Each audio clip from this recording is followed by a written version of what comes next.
live IELTS class. My name is Adrian. I'm streaming to you from beautiful Budapest. I hope everybody has had a wonderful week and is looking forward to a great weekend. Hi Alak, hi Mahbooba. Caption this. Nice to see many students in the class. Hi Firdavs. Welcome everyone. In this class, we are focusing on the listening section. Specifically, we're focusing on the challenging part 3 and 4 example questions, and I will speak a little bit of strategy as well. This is continuing from yesterday's live class where we covered parts 1 and 2. So if you were here for that class, fantastic. If you missed that class, no worries. You can enjoy this class without having been in that class. Hi, Victor, Sammy, and Carolina. Welcome to more of our members as well. This lesson, these materials are presented to you by aehelp.com for academic IELTS success. Check us out there. For general IELTS, visit us at gieltshelp.com. On both of these websites, we have lots and lots of materials to help you improve communication, your writing, speaking, listening, reading skills. So definitely check that out. If you have questions, just send me an email to adrian@aehelp.com and I will gladly get back to you ASAP. All right, students, so we have the listening class for you today. Tomorrow we'll have a reading class for members, and then we'll have a speaking part 3 for everyone. Let's get right into the listening. Now, for this listening, we're using our first exam book. And this is our second test in our first book. And we are in section 3, or now it's called part 3, for those of you that have our materials. And I'm just going to darken up the screen a bit here so you can see some of these brighter questions a little bit clearer. So I'm going to become a silhouette, but that's okay because the questions are what's important here. Students, I'm using my microphone and a nice Bose speaker for the audio here for you today. So if it's quiet, turn up the volume or use a headset. And very importantly, please do not put answers in the chat during the listening. Wait until the end. Be nice to everyone. Let everyone answer on their own. Okay? All right. So we're going to get right into it here. I'm just going to hop over to our website, log into my student account. And in the My Student account, you have this tour. And then we have our audio CDs. And here we're getting into CD 2. We have lots and lots of audio for you to practice. Of course, on the website, it's very high quality audio when you listen directly. And here we go with a listening test 2, part 3. So just listen, visualize, and answer. Now turn to section 3. Take some time to look at questions 21 to 26. Listening section 3. You will hear a student and her professor talking about their class.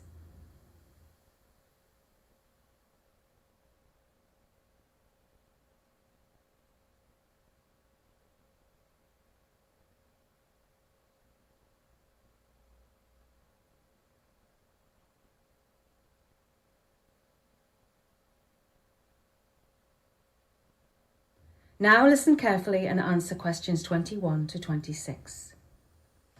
Come in, Laura. Thanks a lot for making the time to see me, Professor Gorman. As I mentioned in my email, I've been very ill this past week, and missing the first week of school is not a good way to start the term. Indeed, it's not a very good start at all, but I think you can overcome it. You had a good grade in my course last term, and I'm sure this absence is just a bump in the road as far as this term goes. Now, what would you like to discuss? Well, I don't even have a syllabus, so maybe you could give me one and then we could go over it in some detail. Yes, that would be sensible. Let me grab your syllabus. Here you go. As you see, the class meets each Monday and Thursday from 10 to 11:30 in room A313 of the Juliet building. Do you know where that is? Yes, the Juliet building is right next to the Student Union building, correct? Yes, that's right. Okay, so next are my office hours. I hold them each Monday and Wednesday from 2:30 to 4 in the afternoon.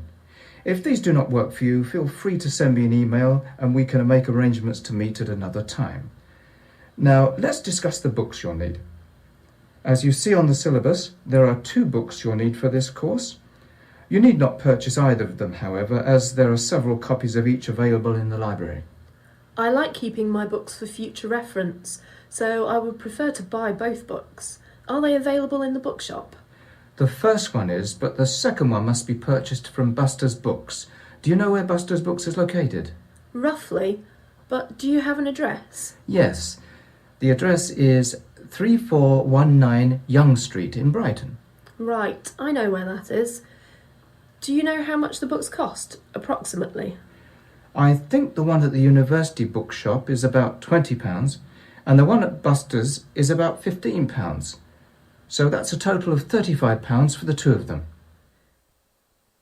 You now have some time to look at questions 27 to 30.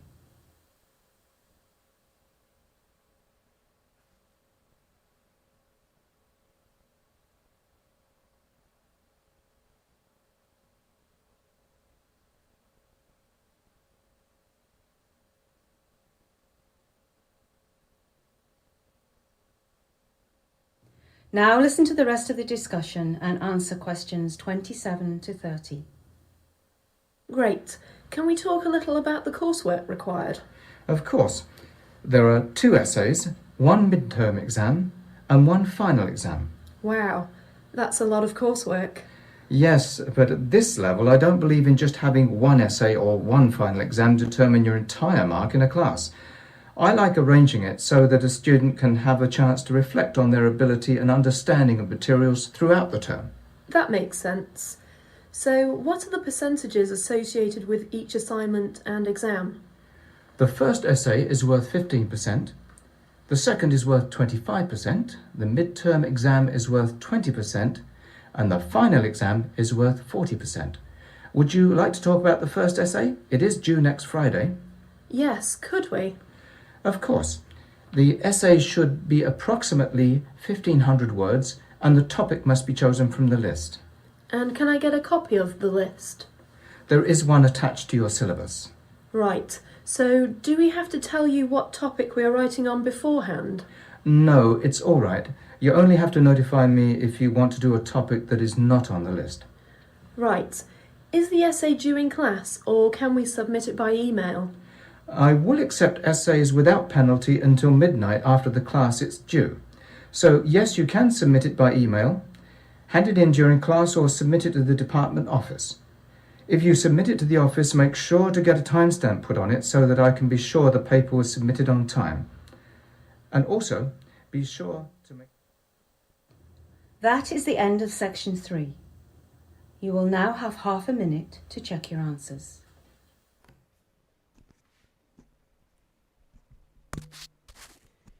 All right, use that half minute to check those answers. And now let's check them together for this part. I'm going to keep it dark because as you can see, this table is a bright color, so you wouldn't be able to see it if I brighten up the camera. So just for this table, we'll keep it dark. And I shall be the silhouette teacher. All right, let's do this together. So this is section 3. Section 3 is often a dialogue, so it's a conversation between 2 or more people. Okay, and here we go. Let's do this. All right. So choose the correct letter A, B, or C. Number 21. Why does the student go to see the professor? Is it A, she has been in the hospital, B, she has been ill, or C, she registered late? A, B, or C? Some of you are saying the screen is not clear, but for me it's quite clear. If anybody has that situation, let me know. Or maybe I'll brighten it a slight bit. but for me, it seems clear on my feedback screen. Let me know. It seems like a lot of you are seeing it. Yeah, the correct answer here was B. This one was fairly straightforward. She says, I've been ill. Careful not to choose A. She doesn't say that she was in the hospital. She just says she was ill. Okay. Irma says it's vivid. All right. Okay, yeah, so B is good. So that was a multiple choice. Again, with multiple choice, listen for the answer. Okay, so she goes to the office because she says she's been ill for the past couple of weeks and she's starting late. Okay, good. Now this table, let me see if you can see this clearly. Hopefully you can. Okay, yeah, that looks clear on my end. All right, class times. There's class 2 days a week. Something and Thursday, 10 to 10:30. All right, Monday is correct. All you really need to do for your answer sheet for 22 is just write MON, like that, M-O-N, okay? They will mark that correct for Monday. You can use abbreviations on the IELTS exam. It is accepted to use abbreviations, Monday, M-O-N, okay? So they will take that. That's your fastest answer and your most accurate answer. Okay. All right. Location. So where is this class? They say the name of the building 2 times. Now in part 3, you can be expected to spell common names in English. In fact, this is more of a French word here, but used in English as well. Catherine says it's the Juliet. Yeah. That's right. Simran, Ali, all have the same answers. Yeah, it's the Juliet, not Julian, Juliet. Okay. If you were to use the French spelling, like that, they would mark that correct. Okay. Both of these spellings are accepted. English is a phonetic language. You have to learn, it's a non-phonetic language, so you have to learn phonetics to spell correctly. Okay. All right. So class times are Monday and Thursday. So then what's on Monday and Wednesday? This is for question 24. So Monday and Wednesday, what's happening then? Yeah, this was a tricky one. Careful, Nadia. It was office hours. Moria, you're correct. Yeah, office hours. Plural is important here. So remember, it is part 3. So it's a little bit more tricky than it might seem. It's office hours, and it's S. Hours is countable, and you have 1, 2 sets of hours. So this professor has 2 times 90 minutes of visitation by students. So it's called office hours. If you write office hour, there's a good chance they'll mark that wrong. Okay, so you need the S to get it right. Okay, careful about that. Okay, yeah, so filling out tables in part 3 is not quite as straightforward as in parts 1 and 2. It's a bit more challenging. You really have to pay attention to the details in the columns and the rows, and that's kind of a general tip for parts 3 and 4, these more challenging sections, that you have to definitely pay more attention to detail in part 3 and 4 than in part 1 and 2. Okay. All right. The required books. It means the books needed for this course. Book 1 is available at the bookshop. Costs how much? So how many pounds? 25 is 20, yeah. It's 20 pounds. I believe that's correct. Yeah, because the 2 books together cost 35. Remember when the professor or the woman says, oh yeah, so it's 35 total. So if you miss them saying 20 pounds here, you don't need the pounds because they give you the symbol. So all you need is the number 20. But if you missed, they said 20, so I can't remember which one of them says 20, but one of them says it's 20 pounds, and then one of them also says, oh, it's 35 pounds total for the 2 books.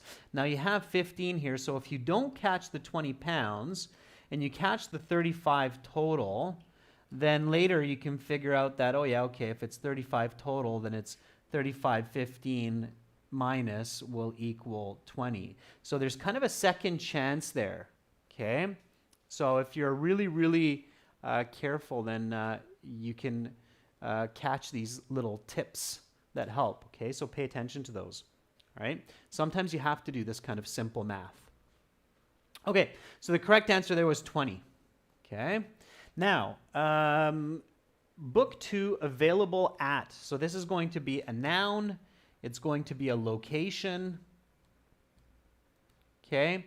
And it's going to be capital. Notice the big B there, right? Sammy says it's Buster's books. Yeah, Buster's books. Buster's books, that's okay. If you had an apostrophe to show possessive, Buster's books, that's okay too. It's Buster's. I think they say it about 2 or 3 times. They say Buster's books, the second book, Buster's books. Where is Buster's books? Buster's books is, okay, so they say it a few times, so definitely pay attention and catch those. Buster's books. Okay. When it's, the answer is kind of challenging, like a name, like Buster's books, or for this previous one, the Juliet building, they usually say it twice. So even if you're not familiar with the word, you should be able to spell it. Juliet, Juliet. If you know the sound of English letters, then you know how to spell it. Okay, practice your spelling. All right, now we had a little break after Buster's books. Then we had a chance to look at 27 to 40, to 30. Coursework. So the course is divided into several components for the grade. There's the first essay, it's 15%. The second essay is something percent. Hopefully everybody got this one correct. 25%. Okay. 40, 20, 25, 15 equals 100%, right? Logic. Okay. So even if you missed it, just do some simple math. 40, 60, 75, that has to be 25. It makes sense. Okay. Yeah, exactly, Makabuba. So sometimes the IELTS is not just testing your English, but it's testing, hey, are you paying attention to the information we're giving you? Okay. And then number 28. Okay, so never panic. Always keep cool and pay attention. 28 is final exam, yeah. And both words are needed. Okay, final is not enough. Exam is not enough. You need final exam. Midterm exam, final exam. Okay, final what? Final paper, final essay? No, final exam. Very good, Carolina. Nicely done. All right, so that is part 3. And again, a little bit more challenging for sure than part 2. You have to pay attention to those details, okay? Sometimes students just write the word final there, and that's not enough. So make sure that you have the details, okay? All right, let's take a look at the last couple of questions. Number 29, how long should the first assignment be? They say this quite clearly. Okay, I can brighten up our day a little bit more here now that we're done with that table. There, now it's a little bit brighter. Okay, all right. Okay, how long should the first essay be approximately? Verma Coding says 1,500 words. Yeah. No more than 2 words and or a number. 1,500 words. Here, you have to have both to get it correct. Why? So if you write 1,500 only, most likely this will be marked wrong. Why is that? Can anybody tell me why you need both 1,500 and words to make sure that you get this correct?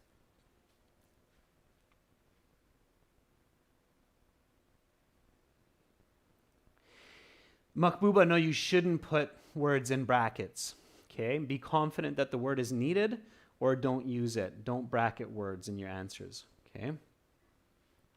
Yeah, so Flexi says to specify words because it doesn't say words in the question, right? So 1,500 what? 1,500 pages, characters,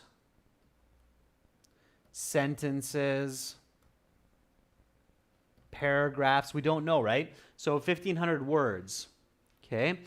So we need that specification. Now, if the question says how many words should the first assignment be approximately, then 1,500 would be okay with that as part of the question.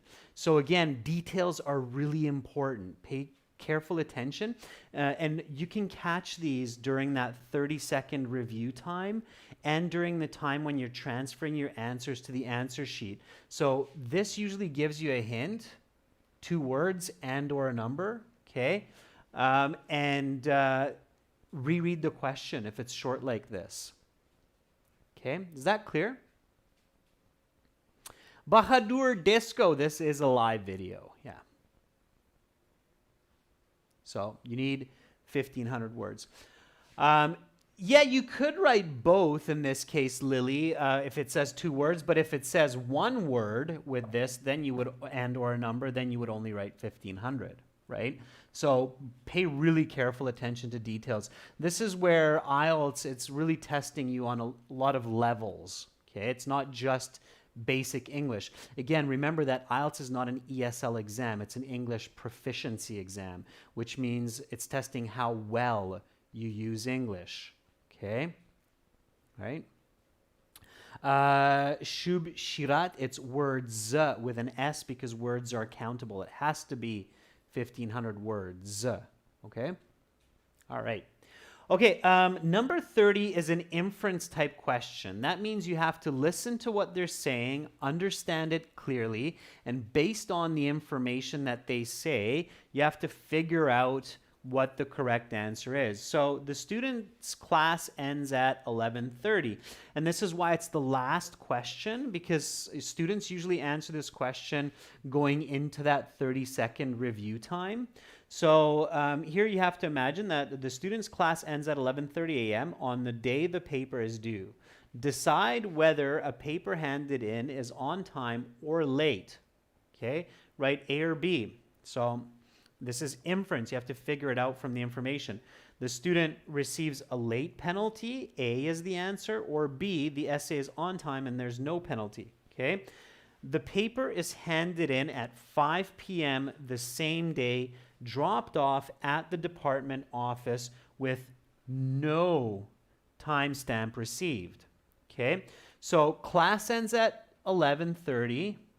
The paper's handed in at 5, so it's 5.5 hours later at the office with no timestamp.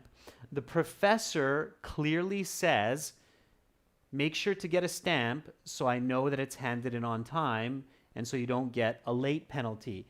That means no stamp, you get a late penalty.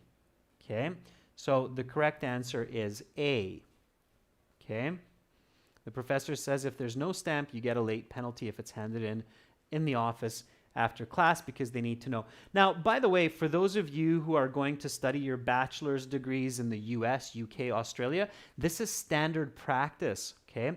If you're handing in, I mean, most papers these days you're submitting electronically and there's a digital timestamp, but in case where you are handing in a paper-based essay, and that does happen for certain types of situations, then they will ask. So there's still this tradition of getting that timestamp.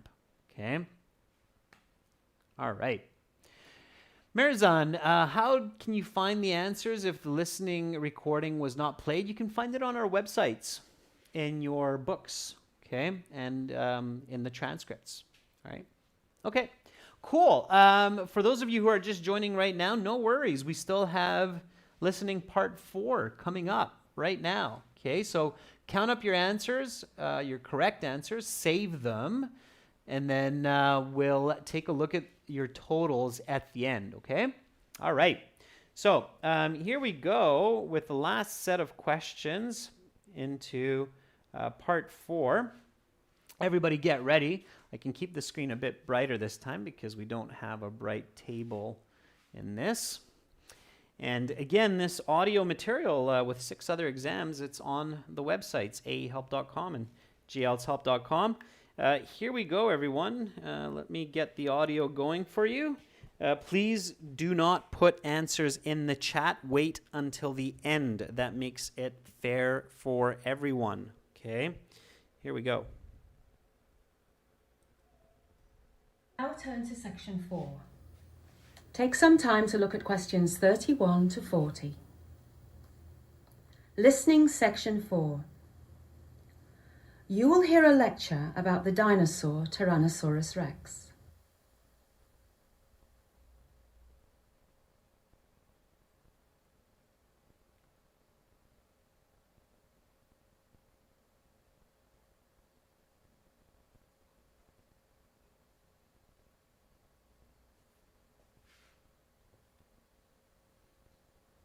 Now listen carefully and answer questions 31 to 40. Good evening, class. If you are registered for Anthropology 322, you are in the right place. Today we will be talking about the most famous of all dinosaurs, Tyrannosaurus rex, or T-Rex as it is commonly referred to. This dinosaur has a fearsome reputation, mainly due to popular culture films and books. In this class, we will be discussing the facts regarding the Tyrannosaurus rex, as opposed to its Hollywood depiction. Tyrannosaurus rex lived from approximately 80 to 65 million years ago.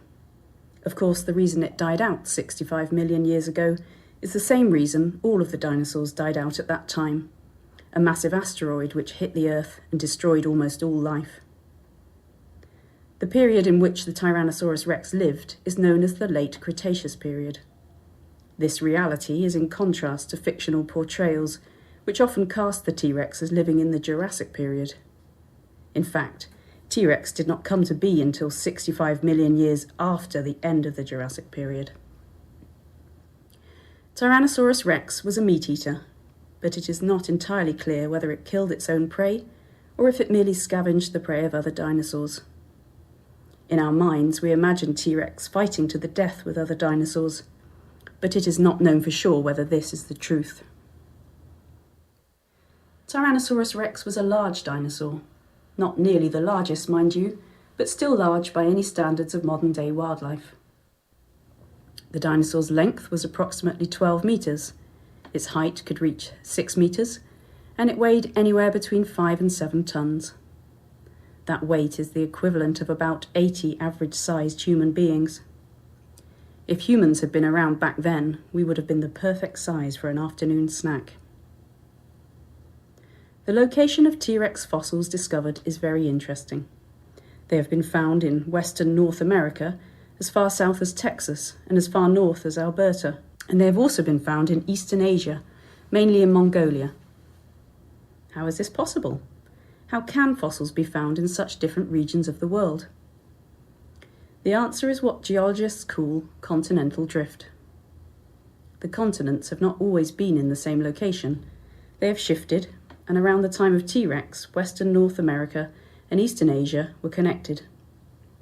This explains perfectly the discovery of the fossils in the different locations. One of the more well-known interesting facts about Tyrannosaurus rex is that it had extremely short arms. They measured only about 1 metre long, which is very short when you consider the size of the dinosaur. To put such small arms in perspective, it would be as if humans had arms that measured only 10 centimetres. What use would they be? Well, that is one of the questions that has led scientists to believe that T-Rex was a scavenger and not a predator. It is very difficult to believe that it could have been an effective predator, with arms being so important for hunting. Another fact that leads scientists to believe T-Rex was a scavenger was its extremely strong sense of smell. This enabled T-Rex to smell carcasses over long distances, giving it a big advantage as a scavenger. On the other side of the argument, T-Rex had very large serrated teeth, which would have been perfect for tearing through the tough skin of other dinosaurs. If T-Rex was a pure scavenger, it may not have required such teeth. Another interesting point about their teeth was that they were replaceable over time. Unlike humans, who grow only 2 sets in a lifetime, T-Rex's teeth could be replaced over and over throughout a lifetime. Again, this is evidence that they were, at least in part, likely predatory. That is the end of section 4. You will now have half a minute to check your answers.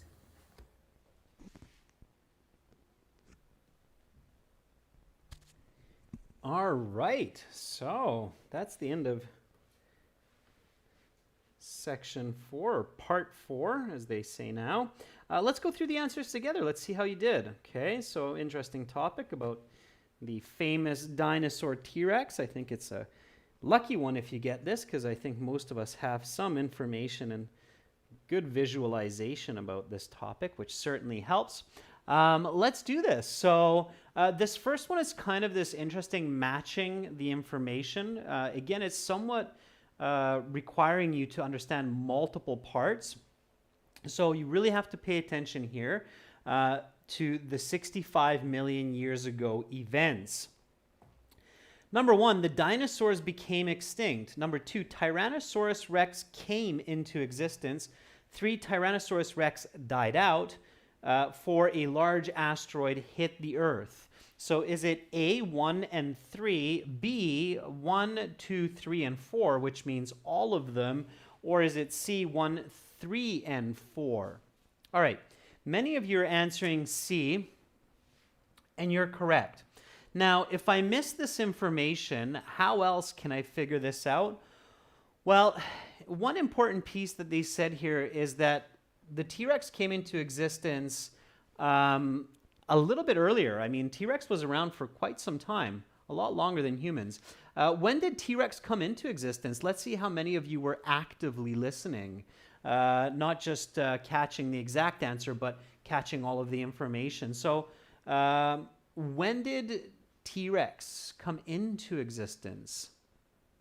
Arwin, very good. Arwin says 85 million years ago.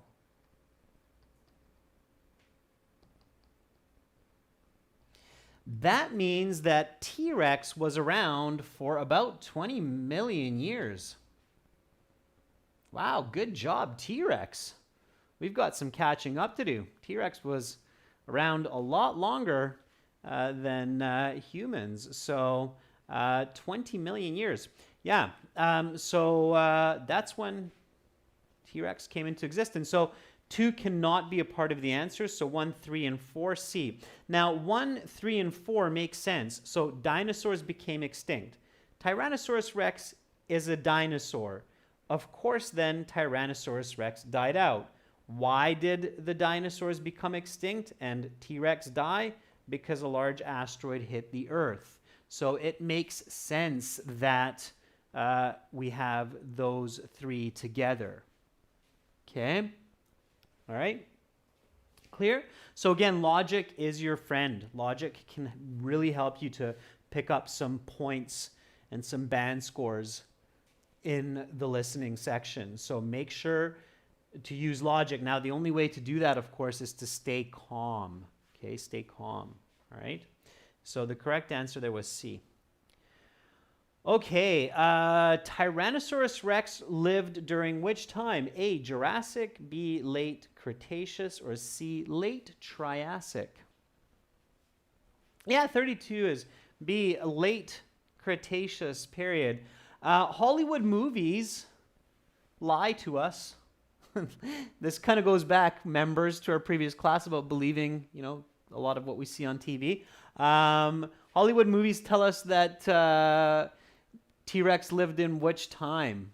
Did anybody catch that? So let's check your active listening. So 32, the correct answer is B. Okay, and Hollywood movies give us an incorrect answer. Yeah, Jurassic, exactly. Moira says because it sounds fancy. That's right. Yeah, Jurassic Park sounds a lot better than the late Cretaceous Park. Hey, I'm going to see a new movie with my friends on the weekend. Awesome. What is it called? It's called The Late Cretaceous Park. Sorry, what? Late Cretaceous Park? Well, that doesn't sound like a good movie. But if you say Jurassic Park, then they're like, ooh, I see. Okay, so yeah, ulterior motives. Remember, members? Ulterior motives, right? The ulterior motive is getting you to go to see the movie because it sounds exciting. Okay, so number 33. How tall was Tyrannosaurus Rex? How tall was T-Rex? 12 meters, 6 meters, 7 meters. Correct answer is B, 6 meters. Okay, tall is this way, right? 6 meters. Okay, how long? This way was 12. Okay, why? Because T-Rex kind of looks like Godzilla. But anyway, I'm just drawing it over this line here. Had a very long tail, of course, right? To have that little height. So he was 6 meters tall, 12 meters long, so much longer than taller, which makes sense, right? Okay, so 6 meters tall, 12 meters long. Walked on 2 feet, kind of like a chicken. Okay, all right, here we go. Number 34, the theory which explains why fossils are found in very different regions of the world is called what? Sammy says it's called continental drift. That's right. Yeah, the drifting of the continents. Very good. Continental drift. Okay. It is a common noun, so you can write it as small c, small d. Because they're using the word called here, if you write continental drift with capitals, it can be okay in this case because they're naming it with is called. All right, so it's kind of an interesting one where both upper and lowercase, but to be safe, you could just write it all uppercase. Now, make sure that your spelling is correct and only do that when you're transferring the answer to the answer sheet. Otherwise, you'll miss the next questions because it's going to take you so long to write it. All capitals, that's why I gave up. Okay, so continental drift. Okay, and then here we had a table. Pay careful attention to the title of the table, okay? Tyrannosaurus Rex. Is it a predator or a scavenger? Okay, predator means it's hunting the food. Scavenger means it's finding its food, which is already dead. Okay. So here we go. The column headings: evidence, implication, conclusion. Pay attention to that. Extremely something arms. Yeah, short, right? I mean, all of us who've seen a picture or two of T-Rex, that's one of the funny features. It's got these little hands, right? We're definitely not scared of T-Rex's little arms, although they'd still be pretty big for us, but we're, I think, much more scared of its big teeth, right? So extremely short arms. Arms are important for hunting, so we think. So 36, if they're important for hunting and the arms are short, it makes sense that it's a scavenger. And you have the word here, so make sure you get this correct, okay? It's just a copy-paste in this case, all right? Scavenger. Strong sense of smell, able to detect carcasses from long. Number 37. It can detect Shvetab Tyagi. It says distances. Very good. Yeah, distances it is. Distances. Excellent. S is needed there. It's plural. You can actually count distance. 1 distance, 2 distance, 3 distance. It's distances. Okay. Large serrated teeth, able to tear through tough. Makes sense. This should be fairly intuitive. Able to tear through tough skin. Good job on the answers so far. A lot of you are getting them correct. Good job, Carolina. Nice job, Sammy. Not skins, Aurora, just skin. Okay, we generally don't count skin. interestingly enough. You can, but we generally don't. So able to tear through tough skin. If it can tear through tough skin, which means it's living tissue, dead skin is a little bit softer, especially after a while. So if it's able to tear through tough skin, then it means maybe it's not a scavenger, but it could be a predator. Okay, and there's the word. So again, do not get it wrong. Okay, for science fiction movie lovers, Predator is the name of a pretty famous trilogy or quadrology or something now. Okay, and then last question, number 40. It had some kind of teeth. There was something interesting about the T-Rex's teeth. Unlike humans, not just a couple sets, but the teeth kept going back at time and time again. So it did not have to be careful with its teeth. It had replaceable teeth, yeah. Very good. Yeah. Replaceable teeth. Yeah. Replaceable teeth. Very nice. Very, very nice. So that's listening part 4. Sometimes the topics are a little bit more friendly, like this one. Sometimes they're more challenging. Be ready for any topic in part 4. Practice lots of different exams before you sit your official test. Students, add up your scores, your total, and what I can do is I can, on our website, let me just darken the screen a little bit here so that you can see this. On our websites, both of them, ahelp.com and gieltshelp.com, you have these what's called score calculators at the bottom of the website. Okay, I just clicked on it. And then you can figure out what you got. So from your raw score to the actual band score. So Nick Hill says that the score is 35 out of 40. Okay, so this top one's showing the listening. So Nick Hill, 35 would be a band 8. Okay, and if you're thinking about the European English proficiency standard, a band 8 is a level C1. Okay, all right. Okay, Mahbuba says 31. Mahbuba, 31 is a band 7, and that would be considered B2 for CRF. Some of you are thinking about that, okay? All right. Vermicoding, 32. That's 7.5. Very nice. Nishant, 33. So just like that, it's still 7.5.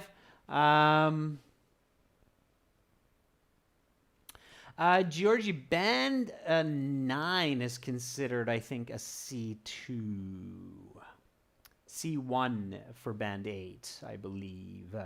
I'd have to double check that, but I'm almost certain because band 9 is the highest for IELTS. C2 is the highest for CRF, I believe. Okay, you can check that online. All right, Siam says 28. There we go, 28 is a 6.5. I'm not sure about the half bands, how they work, but you can check that out. Okay, Kasam says 30. 30 is a 7. I think that's where they start. Very good. Okay, all right. Kishan, 38 is going to be an 8.5. It's one away from a 9. Okay, so band 9 is just 2 marks, for those of you wondering. Band 9 is either 39 or 40. So to get a band 9, you can only have 1 wrong in the entire listening section, and that's the same for reading as well. Okay. Shubhashira, we have 1 free exam on our websites for general IELTS and for academic. The other 5 you have to pay for, of course. We have to feed our families, just like you. Okay. And do remember, students, that if you're not buying a product online, you are the product. Okay? Oftentimes, that's more expensive these days than if you're just spending a few dollars. You can join our full course anytime you see that big red button. For the general IELTS, same thing. We have the score calculator there too, and lots of other goodies. You can click that big red button to join us there. Tomorrow, I will be back with more live classes. These live classes are free. And tomorrow's members class will be focusing on reading, and the listening class, or sorry, the all chat class will be focusing on speaking part 3. Okay, that's it for today. Definitely check us out at aehelp.com, glshelp.com. Yeah, Social Dilemma mentions that as well. It's a good movie to watch, so watch that Social Dilemma movie on Netflix. I saw that, absolutely. All right, have a fantastic rest of your day. Much love to all of you wherever you are in the world. Keep up the good studies. You're all brilliant, beautiful people. Remember that. I'm Adrian, and I'm signing out from Budapest for now. See you tomorrow. Bye.